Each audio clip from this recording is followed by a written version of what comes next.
आप सबका मैं स्वागत करता हूं स्टेप बाय स्टेप एकेडमी के यूट्यूब चैनल पे। आज मैं आपके सामने इसके लिए आया हूं क्योंकि मैं सुनने में मेरे को आ रहा है कि फाइनेंशियल प्लानिंग 9th स्टैंडर्ड का जो अलजेब्रा का 6th चैप्टर है उसका जो प्रॉब्लम सेट है, उसका जो 6th सम है जो कि हॉट्स क्वेश्चन है, स्टार मार्क भी किया हुआ है, उसमें काफ़ी सारे बच्चों को प्रॉब्लम आ रहा है। तो मैंने सोचा कि उसका एक वीडियो सोल्यूशन बना के आपको दिया जाए ताकि आपका जो एग्ज़ाम, मुझे लगता है कि अभी 2-4 दिन में आपका अलजेब्रा का एग्ज़ाम होगा ही होगा या कुछ लोगों का हो भी चुका होगा। तो मैंने सोचा कि उनके लिए मैं थोड़ा सा आसान कर दूं और इसका सोल्यूशन, वीडियो सोल्यूशन आपको बना के दिखा के समझाऊं। ठीक है, क्वेश्चन क्या लिखा है देखो। Kailash used to spend 85%। मेरा लेक्चर सुनने के बाद आपको कहीं देखने की समझने की ज़रूरत नहीं पड़ेगी, बस एक बार उसको प्रैक्टिस कर लेना, अपने आप आ जाएगा। लिखा है कि Kailash used to spend 85% of his income.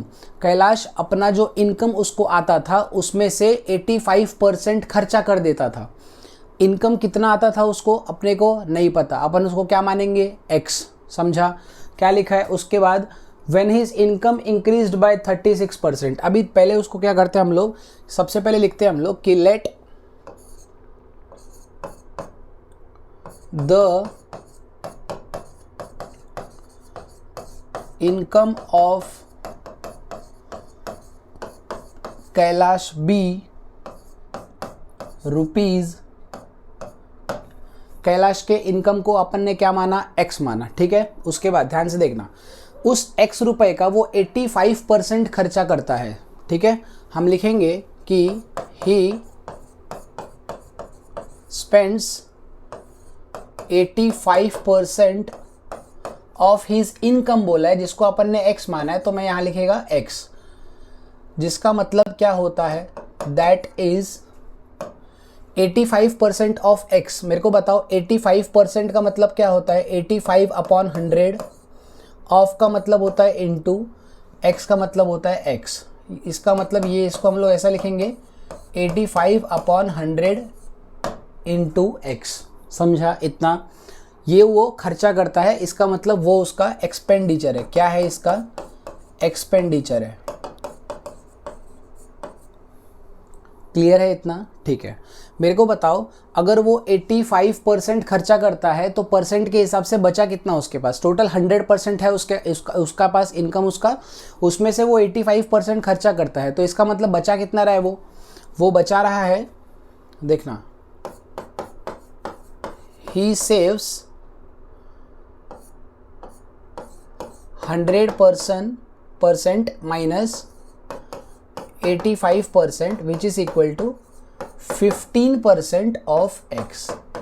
अपने इनकम का वो 15%, 100% में से 85% तो खर्चा कर रहा है, बचा कितना, 15% बच रहा है उसके पास, तो ये हो जाएगा 15% का मतलब होता है 15/100, ऑफ का मतलब होता है इंटू x मतलब x, तो ये हो जाएगा 15x/100, 15x/100। ये है उसका सेविंग्स, ये है उसका सेविंग्स। उसके बाद क्या लिखा है, आगे पढ़ते हैं। When his income increased by 36%। मेरे को नहीं समझ में आता कि वो किस कंपनी में काम करता है। बाकी लोगों को 5%, 10% का इंक्रीमेंट मिलता है, भाई साहब को सीधा 36% का इंक्रीमेंट मिला। बहुत नसीब वाला है बंदा।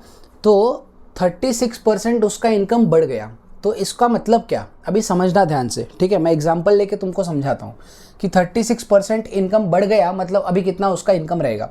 फॉर एग्जाम्पल, मैं ये एग्जाम्पल ले रहा हूँ, ओरिजिनल नहीं ले रहा हूँ, एग्जाम्पल के तौर पे ले रहा हूँ।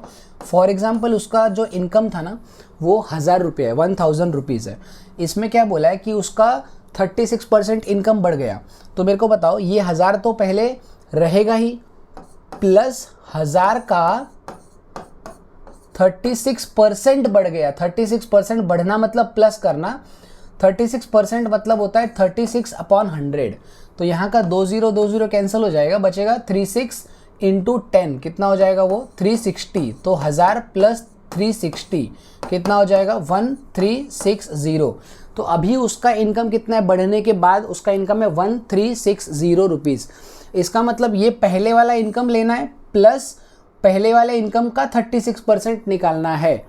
समझा इतना क्लियर है। मैं इसको यहाँ पे से हटाता हूँ, ठीक है। वापस इधर आ जाओ। अभी हम लोग का हमको पता है कि उसका इनकम 1000 तो था नहीं, उसका इनकम हमने क्या माना था, x माना था। तो हम लोग क्या करेंगे, हम लोग लिखेंगे हिज इंक्रीज्ड इनकम, उसका जो इंक्रीज्ड इनकम है वो कितना रहेगा। सबसे पहले पहले वाला जो x था वो तो वैसा ही रहेगा, प्लस इस x का 36%, 36% मतलब होता है 36/100 इंटू एक्स। समझा?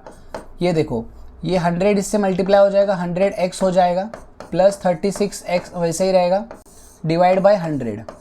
इतना क्लियर है? इसको इससे क्रॉस मल्टीप्लाई किया, 100 into x 100x plus 36x/100। ये 100x प्लस 36x कितना हो जाएगा, ये हो जाएगा 136x/100। ये उसका इंक्रीज्ड इनकम है, ये उसका बढ़ा हुआ इनकम है।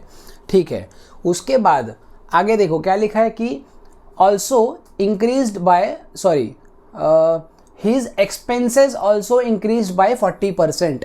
देखो मेरे को लगता है ना उसका बीच में शादी हो गया रहेगा, इसके लिए ना उसका 36% इनकम बढ़ गया, लेकिन उसके साथ साथ उसका एक्सपेंसेस भी बढ़ गया। भाई साहब, एक्सपेंसेस लड़कों का इतना ज़्यादा जल्दी बढ़ता नहीं है, वो बढ़ता कब है, शादी होने के बाद ही इंसान का एक्सपेंसेस बढ़ जाता है। भाई का सीधा 40% एक्सपेंस भी बढ़ गया। तो पहले उसका एक्सपेंस कितना था, एक्सपेंडिचर कितना था, 85 इतना था ना, 85x/100। अब उसका पहले का तो एक्सपेंस जो है वो होगा ही, पहले अगर वो 1000 रुपया खर्चा कर रहा था तो 1000 रुपये तो खर्चा होगा ही, प्लस उसका 1000 का 40% मतलब 400 रुपया। मतलब अब वो कितना खर्चा कर रहा है, तो 1000 प्लस 1000 का 40% मतलब 400, 1000 प्लस 400 1400 रुपया उसका खर्चा हो रहा है। सेम वैसे ही अपन इसको भी कैलकुलेट करेंगे। तो सबसे पहले मैं इसको क्या करता हूँ, एक स्प्लिट कर देता हूँ स्क्रीन को। उसके बाद मैं यहाँ पे लिखता हूँ कि हिज इंक्रीज्ड एक्सपेंस या फिर एक्सपेंडिचर। ठीक है, देखना ध्यान से। पहले का जो 85x/100 है वो तो रहेगा ही, प्लस 40%, 40% का मतलब होता है 40/100 इंटू वॉट, इंटू जो पहले का एक्सपेंस था वो। इतना क्लियर है? अब देखो मैं क्या करता हूँ, 0 और 0 कैंसिल कर देता हूँ यहाँ से। 5 के टेबल में 2 टाइम्स आएगा 10, ये आएगा 5 के टेबल में 1 जा और 7 जा। ठीक है, तो 17 आया। उसके बाद 2 1 जा 2, 2 जा आ गया। इसका मतलब यहाँ से 2 हटा, 2 इंटू 17 करेंगे 34 आएगा। तो मैं यहाँ पे लिखता हूँ 34x/100 है ना। यहाँ से ये 34x/100 आया, प्लस 85x/100। तो मैं यहाँ लिख देता हूँ 85x/100। अब दोनों को ऐड करेंगे तो ऐड करना तो आसान है। क्यों आसान है? क्योंकि डिनोमिनेटर सेम है। अगर डिनोमिनेटर सेम रहता है तो उसको एक बार लिखते हैं और ऊपर वाले को अपन क्या करते हैं, ऐड करते हैं। तो 34x प्लस 85x कितना हो जाएगा, 4 + 5 9 हो जाएगा, और 8 + 3 11 हो जाएगा। मतलब क्या, 119x/100, 119x/100। ये उसका इंक्रीज्ड इनकम है। 40% इनकम बढ़ने के बाद अपने को पूछा है कि how much percentage of his in earnings he saves now. वो कितना परसेंट पैसा सेव अब कर रहा है। पहले वो कितना कर रहा था, कितना परसेंट सेव कर रहा था, 15% कर रहा था सेव। अब जब उसका इनकम 36% बढ़ा और उसके बाद एक्सपेंस भी 40% बढ़ा, अब वो कितना परसेंट पैसा सेव कर रहा है, अपने को वो फाइंड करने के लिए बोला है। ध्यान से देखना, मेरे को बताओ कि सेविंग्स क्या होता है। सेविंग्स का फॉर्मूला क्या है? सेविंग्स होता है कि इनकम में से एक्सपेंडिचर निकाल दो तो अपने को सेविंग मिलता है। मेरे को बताओ उसका इंक्रीज्ड इनकम कितना है। उसका इंक्रीज्ड इनकम है 136x/100। ये उसका इंक्रीज्ड इनकम है। इसमें से एक्सपेंडिचर कितना है उसका, 119x/100। क्लियर है सबको? New savings equals to income minus expenditure. तो ये उसका इनकम था नया वाला, ये उसका एक्सपेंडिचर था नया वाला। डिनोमिनेटर सेम है उसको एक बार लिखेंगे, ऊपर वाले को माइनस करेंगे। 136 माइनस 119 करेंगे तो ये कितना आएगा 16, ये हो जाएगा 7 और ये हो जाएगा 1, 17 हो जाएगा। 17x/100। तो उसका जो सेविंग मिला अपने को वो कितना मिला 17x/100। लेकिन ध्यान रखना अपने को क्या बोला है, अपने को बोला है कि उसका सेविंग नहीं निकालना है, उसका सेविंग का परसेंटेज निकालना है। दोनों में ज़मीन आसमान का फ़र्क है। ये उसका सेविंग मिला, लेकिन अपने को क्या निकालना है, उसको अपने को निकालना है उसका सेविंग्स का परसेंटेज। याद रखो कभी भी परसेंटेज कैसे निकालते हैं अपन, परसेंटेज का फॉर्मूला मैं लिखवा देता हूँ। Saving percentage is equal to जितना वो सेव कर रहा है, ध्यान से देखना, डिवाइड बाय जितना उसका इनकम है उसको, जाहिर सी बात है परसेंटेज कैलकुलेट करना है तो अपन क्या करेंगे 100 से उसको मल्टीप्लाई कर देंगे, ठीक है। तो ये क्या हो जाएगा, सेविंग्स कितना है उसका 17x/100, उसका इनकम कितना है 136x/100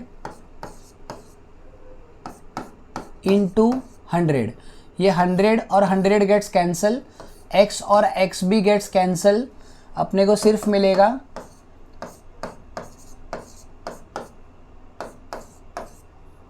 ऐसा मिलेगा। सही बात है। अब देखना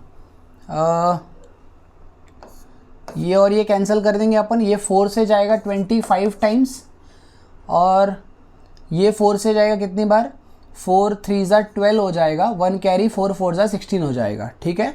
उसके बाद 17 1 ज़ार 17 हो जाएगा, 17 2 ज़ार 34 हो जाएगा। मतलब 25 ऊपर बचेगा, नीचे बचेगा 2। 25/2 अगर अपन करते हैं तो कितना आएगा 12.5% आएगा। कितना आएगा 12.5% मिलेगा अपने को, 12.5% मिलेगा। इसका मतलब अब वो कितना पहले कितना सेव कर रहा था, वो 15% सेव कर रहा था।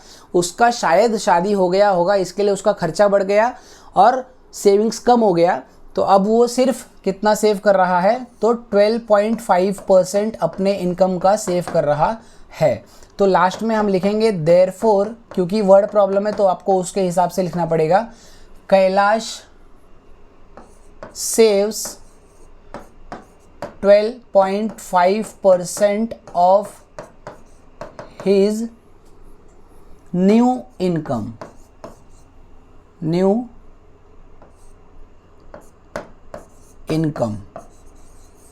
इतना सिंपल सा सम है बच्चों, 4 मार्क्स के लिए आएगा, इसको छोड़ना मत। तुम मेरे को बताओ कमेंट में, ये तुमको चाहिए तो मैं दे दूंगा डिस्क्रिप्शन बॉक्स में। तुम मेरे को कमेंट करके बताना कि तुमको समझ में आया क्या, कुछ डाउट है, और बताओ कि और कौन सा सम चाहिए। पूरे अलजेब्रा के टेक्स्ट बुक में से, पूरे ज्योमेट्री के टेक्स्ट बुक में से तुम खाली सम का नंबर बताओ, उसका वीडियो सोल्यूशन तुमको मिल जाएगा। तो अगले लेक्चर में मिलेंगे अपन। इसके बाद मैं तुम लोगों को और कुछ हार्ड सम्स देखता हूँ, उसको अभी वीडियो सोल्यूशन बना के देता हूँ। Thank you so much. Channel के ऊपर नए हो तो सब्सक्राइब करना मत भूलना। Thank you.